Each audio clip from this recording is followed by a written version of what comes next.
Congressman Pulong Duterte yung imbitasyon po ng Independent Commission for Infrastructure ukol po sa investigasyon doon po sa flood control project sa Davao. Sa halip po ay inirekomenda ni Duterte na imbestigahan po ng ICIC Pangulong Marcos at ang unang pamilya po. Ano pong reaksyon ng palasyo po dito?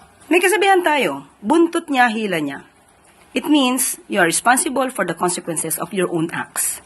Marami na po mga mabatas na gumalang sa pagpapatawag ng ICI, nagbigay ng kanilang mga response, ng kanilang mga nalalaman, at kung walang itatago, di dapat magtago. Yun lang po. Sunod na tanong mula kay Ivan Mayri ng GMA News.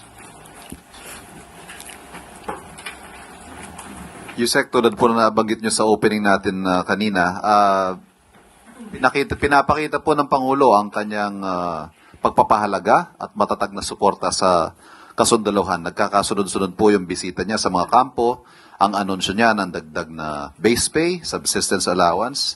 Ang tanong po does the President feel the need to show this support to the military at this time?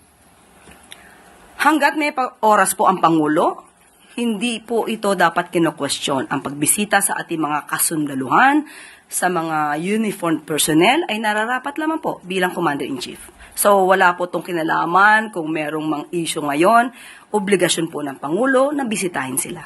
At ito po ay nagkataon lang na bukod po sa pagbisita yung mga anunsyo ng dagdag na benepisyo sa mga sundalo, nagkataon lang na ito po ay nangyayari sa panahong may mga panawagan for the military to withdraw support from the administration. Kung nararapat po silang bigyan na mas magandang ayuda, pagtulong, kailangan lang naman din po nating bigay dahil ang kanilang sakripisyo po sa bayan, buhay po ang nakataya sa kanila. Sunod na tanong mula kay